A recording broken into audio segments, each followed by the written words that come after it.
ये कहानी कॉलेज के दो ऐसे स्टूडेंट की है जो प्यार के भूखे हैं, लेकिन मजा तो तब आता है जब विशाल गायत्री को उसके रूम में ले जाकर उसके साथ करता है ऐसे ऐसे कांड जो आपको हैरान कर देंगे। लेकिन इसके बाद जो होता है वो आपने सोचा भी नहीं होगा। इधर गायत्री से एक और लड़का प्यार करने लगा है, वो भी गायत्री के साथ शारीरिक संबंध बनाकर उसका मजा चखना चाहता है। अब गायत्री इन दोनों में से किसके साथ रिलेशनशिप में आती है और किसे अपने इशारों पर नचाती है, यही आज हम देखने वाले हैं। कहानी की शुरुआत एक इंजीनियरिंग कॉलेज से होती है, जहां हम बहुत ही खूबसूरत लड़की गायत्री को देखते हैं। इन सभी स्टूडेंट का आज इस कॉलेज में आखिरी दिन होता है, इसीलिए सभी लोग कॉलेज में घूमकर उनकी पुरानी यादें ताजा कर रहे होते हैं। इसी बीच हमें पता चलता है कि गायत्री का हाल ही के दिनों में विशाल नाम के एक लड़के के साथ ब्रेकअप हो चुका है, जिसके चलते वो उदास रहने लगी है और उसकी उदासी हम उसके चेहरे पर देख सकते हैं। इसी बीच सारे स्टूडेंट ये डिसाइड करते हैं कि वो एक ग्रुप फोटो लेंगे, लेकिन विशाल कॉलेज में नहीं होता। इसीलिए राजेश विशाल को कॉल करता है, लेकिन विशाल फोन नहीं उठा रहा होता है। विशाल इस समय कॉलेज में नहीं है। इसके बाद राजेश गायत्री के पास आकर कहता है कि विशाल मेरा फोन उठा नहीं रहा है, तुम कॉल करो, तुम्हारा फोन वो उठाएगा और उससे कहना जल्दी से कॉलेज आ जाए, हमें ग्रुप फोटो लेनी है।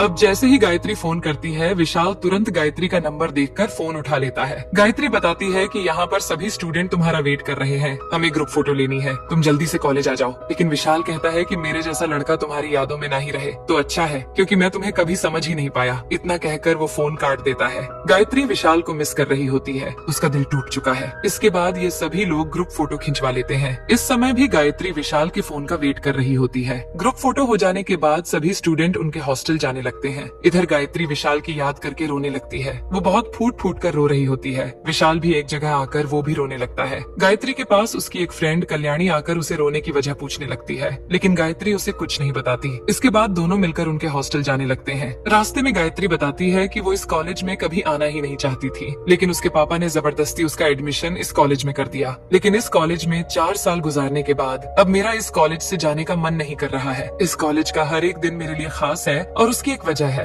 विशाल, लेकिन आज वो मेरे साथ नहीं है और कल मैं अपने गाँव जा रही हूँ। इधर बॉयज हॉस्टल में सभी लड़के लोग उनके बैग पैक कर रहे होते हैं। विशाल हॉस्टल आने पर उसका दोस्त उसे कहता है कि तुम ग्रुप फोटो पर क्यों नहीं आए, ऐसे मौके लाइफ में दोबारा नहीं मिलते, तुमने लाइफ का सबसे इम्पोर्टेंट पल गवा दिया। विशाल यहाँ पर झूठ बोलता है कि वो लाइब्रेरी में था और उसे समय का पता ही नहीं चला। इसी के साथ हमें पता चलता है कि विशाल 31 पेपर्स में फेल हो चुका है और उसे 31 पेपर क्लियर करने हैं। विशाल का इंटरेस्ट म्यूजिक में होता है, पढ़ाई में नहीं। वो एक म्यूजिक डायरेक्टर बनना चाहता है। शाम में गर्ल्स हॉस्टल में सभी लड़कियां पार्टी कर रही होती है और जमकर दारू पी रही होती है, साथ ही वो डांस भी कर रही होती है। उसके बाद ये सभी लड़कियां एक ग्रुप फोटो लेने लगती हैं और एक दूसरे के गले मिलती है। इधर बॉयज हॉस्टल में भी पार्टी चल रही होती है। विशाल यहाँ पर गिटार बजा रहा होता है और गाना गा रहा होता है। गायत्री एक रूम में आकर विशाल का गाना सुनने लगती है, तो विशाल भी गायत्री के वीडियो उसके फोन में देखने लग जाता है। इन दोनों की लव स्टोरी मुझे अब इमोशनल किए जा रही है। कॉलेज के दिन हम सभी के लिए बहुत ही खास होते हैं। इसके बाद बहुत हिम्मत जुटाकर विशाल गायत्री को कॉल करता है और उसे बताता है कि मैं तुमसे बस आखिरी बार मिलना चाहता हूँ और प्लीज मना मत करना। कल तुम चली गई तो पता नहीं हमारी मुलाकात दोबारा कभी होगी भी या नहीं। मैं तुम्हारे हॉस्टल के बाहर आकर रुका हूँ, लेकिन गायत्री बताती है अभी मैं नहीं आ सकती, क्योंकि रात के 11 बजे चुके हैं और गेट बंद हो चुका है। विशाल कहता है कुछ भी करो गायत्री, लेकिन प्लीज एक बार मुझसे मिलने के लिए नीचे आ जाओ। इसके बाद गायत्री बहुत मुश्किल से नीचे आ जाती है। विशाल कहता है आज की रात हमारे लिए बहुत खास है, क्योंकि इसी जगह पर मैंने तुमसे प्यार का इजहार किया था। गायत्री कहती है मुझे सब पता है विशाल, वो पल मैं कैसे भूल सकती हूँ। इसके बाद गायत्री कहती है मुझे अब जाना होगा क्योंकि बहुत लेट हो चुका है, अगर से भगवान ने चाहा तो हम फिर मिलेंगे। तभी विशाल गायत्री का हाथ पकड़कर कहता है कि क्या मैं तुम्हें एक आखिरी बार हक कर सकता हूँ। गायत्री कहती है ठीक है, लेकिन बस एक फ्रेंड की तरह, उससे आगे तुम कुछ नहीं करोगे। लेकिन मेरी एक शर्त है, तुम्हारे फोन में हमारी जितनी भी फोटोज है वो पहले तुम्हें डिलीट करना होगा। विशाल मान जाता है। फिर जब दोनों हक कर रहे होते हैं तो विशाल गायत्री के करीब जाने की कोशिश करता है, लेकिन गायत्री उसे जल्दी से दूर कर देती है और कहती है कि मैं तुमसे झगड़ा नहीं करना चाहती, तुम फिर से लिमिट क्रॉस कर रहे हो। इतना बोलकर वो यहाँ से जाने लगती है। गायत्री उसके हॉस्टल आकर विशाल को फिर से याद करने लगती है। उसकी फोन में फोटो देखने लग जाती है, फिर फोटो डिलीट कर देती है और उसके फैमिली को मैसेज करती है कि वो कल सुबह घर आ रही है। अगली सुबह नींद से जागने के बाद सबसे पहले गायत्री फ्रेश होने लगती है, फिर कैंटीन जाकर उसके दोस्त के साथ नाश्ता करती है और फिर उसके कमरे में आ जाती है और उसके कपड़े चेंज करके लाइब्रेरी से ली हुई जो किताबें होती हैं उन किताबों को वापस करने के लिए लाइब्रेरी जा रही होती है। तभी बाहर विशाल गायत्री को देख लेता है और गायत्री के पीछे पीछे उससे बात करने के लिए जाने लगता है। इधर गायत्री लाइब्रेरी आकर टीचर लोगों के साथ बात करने लगती है और इसके कुछ देर बाद उनके साथ एक सेल्फी लेती है। फिर जब वो वापस उसके हॉस्टल जा रही होती है तभी हम रोशन नाम नाम की एक लड़के को देखते हैं जो गायत्री से बात करने आया होता है। पीछे से विशाल इन दोनों को देख रहा होता है। रोशन यहाँ पर गायत्री से कहता है कि क्या तुम मेरे साथ कॉफी पर चलना पसंद करोगी। गायत्री पहले तो मना करती है, लेकिन रोशन गायत्री से बहुत ज्यादा रिक्वेस्ट करता है और गायत्री मना नहीं कर पाती, इसीलिए वो रोशन के साथ कॉफी पर जाने लगती है। विशाल इन दोनों का पीछा करने लगता है। कैंटीन आकर रोशन गायत्री से कहने लगता है कि गायत्री, मेरे दिल में बहुत दिनों से एक बात है जो मैं तुमसे कहना चाहता हूँ। देखो गायत्री, मुझे पता है कि विशाल और तुम्हारा ब्रेकअप हो चुका है और मैं तुमसे बहुत प्यार करता हूँ। प्लीज मेरे प्यार को अपना लो, हम साथ मिलकर बहुत मजा करेंगे। मैं तुम्हारी हर एक तमन्ना पूरी करूंगा। गायत्री, तुम अभी जवाब मत देना, तुम टाइम ले सकती हो, मुझे तुम्हारे जवाब का इंतजार रहेगा। इनकी सारी बातें विशाल सुन लेता है और वो उनके पास जाकर बैठ जाता है। रोशन कहता है कि हम दोनों कुछ पर्सनल बात कर रहे हैं, तुम कहीं और जाकर बैठो। विशाल कहता है कि ये कैंटीन है, तुम्हारे बाप का घर नहीं। इन सब बातों से गायत्री को गुस्सा आता है और वो उठकर यहाँ से चली जाती है। विशाल फिर से गायत्री के पास आकर उसे सॉरी कहने लगता है। गायत्री कहती है कि तुम्हें हो क्या गया है विशाल, वो बस मुझे उसकी दिल की बात बता रहा था कि वो मुझसे प्यार करता है, लेकिन मैंने उसे हाँ तो नहीं कहा। तुम बिल्कुल नहीं बदले, तुम बात बात पर गुस्सा हो जाते हो। इतना कहकर गायत्री उसके हॉस्टल आ जाती है और उसका सामान पैक कर यहाँ से जा रही होती है। तभी दोबारा विशाल गायत्री के पास आकर कहता है, गायत्री, क्या मैं तुम्हें बस स्टॉप छोड़ सकता हूँ। गायत्री कुछ देर सोचने के बाद हाँ कह देती है। फिर जब दोनों बस स्टॉप जा रहे होते हैं तभी बारिश होने लगती है, इसीलिए दोनों कॉलेज के कैंपस में ही रुक जाते हैं। विशाल कहने लगता है, तुम्हें पता है ना गायत्री, लास्ट ईयर ऐसे ही बारिश में हम कॉफी पी रहे थे, क्या हम फिर से उस पल को दोबारा जिंदा करें।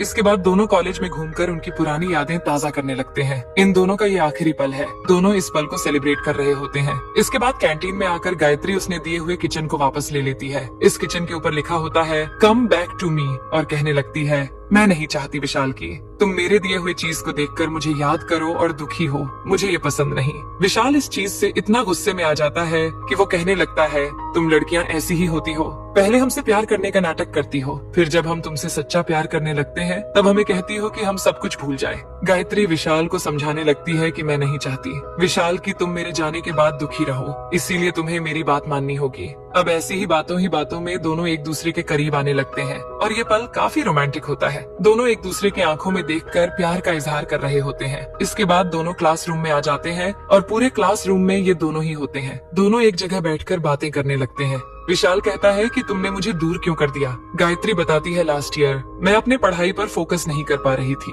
एक तरफ तुम और दूसरी तरफ मेरी पढ़ाई, मैं काफी ज्यादा परेशान हो चुकी थी। विशाल हंसकर कहता है कि तुम झूठ बोल रही हो, मुझे सच्चाई जाननी है। गायत्री कहती है, तुम बहुत जल्दी गुस्सा हो जाते हो, मेरी यही कोशिश रही है कि तुम्हें गुस्सा ना आए, लेकिन पूरी जिंदगी तो ऐसे नहीं चलेगी ना विशाल, और इसी के चलते मैंने फैसला किया कि हमारा दूर ही रहना हमारे लिए अच्छा है। तभी कल्याणी का कॉल आता है, वो बताती है कि मैं तुम्हारा बस स्टॉप पर वेट कर रही हूँ, तुम जल्दी से आ जाओ। विशाल उसकी बाइक पर गायत्री को बस स्टॉप लेकर जाने लगता है और बस स्टॉप पर लाकर उसे छोड़ देता है और पास ही के एक होटल में जाकर बैठ जाता है और खिड़की से गायत्री को देखने लगता है। कुछ देर बाद गायत्री नजर नहीं आती।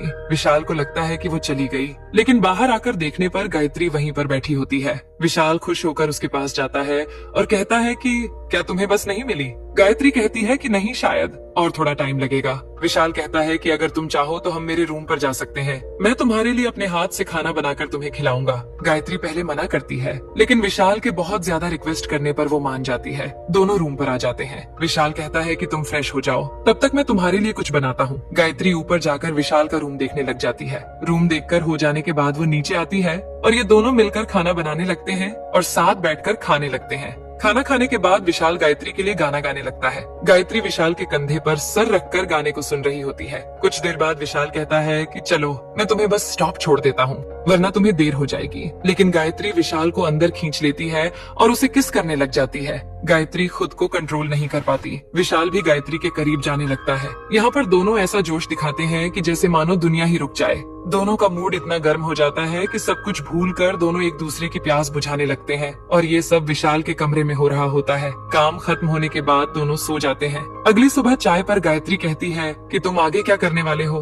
तुम्हारा क्या प्लान है। विशाल कहता है कि पहले मेरे बैकलॉग के पेपर्स जो 31 है वो क्लियर करने हैं, उसके बाद ही कुछ सोच पाऊंगा। गायत्री गुस्से से कहने लगती है, तुम कब लाइफ में सेटल होगे, तुम टाइम बर्बाद कर रहे हो। विशाल कहता है, मुझे क्या करना है अब ये तुम डिसाइड करोगी, तुम मुझे लेक्चर मत दो, मैं कुछ न कुछ कर लूंगा होगा और मैं तुम्हारी ही वजह से पेपर में पास नहीं हो सका। आज जिस हालात में मैं हूँ इसकी जिम्मेदार तुम हो। ये सुनकर गायत्री को बहुत ही ज्यादा बुरा लगता है और वो कहती है कि हाँ सच है, इसमें मेरी ही गलती है। मैंने ही तुमसे सच्चा प्यार किया, तुम पर भरोसा किया, ये सब मेरी गलती है। इसके बाद गायत्री दुखी होकर यहाँ से जाने लगती है। उसका दिल फिर से टूट चुका है। गायत्री बस स्टॉप आकर बस में बैठकर जाने लगती है। तभी विशाल उसे कॉल करने लगता है। वो फिर से एक आखिरी बार गायत्री से मिलना चाहता है, लेकिन गायत्री अब कॉल नहीं उठा रही होती है। इसके बाद विशाल बस स्टॉप आ जाता है, लेकिन इस समय तक बस जा चुकी होती है। वो मोटरसाइकिल लेकर गायत्री को ढूंढने लग जाता है। काफी ढूंढने के बाद गायत्री उसे एक बस में दिखाई देती है। विशाल उस बस में आ जाता है और गायत्री के पीछे जाकर बैठ जाता है और उससे माफी मांगने लगता है। गायत्री कहती है कि पता है हमारा ब्रेकअप क्यों हुआ,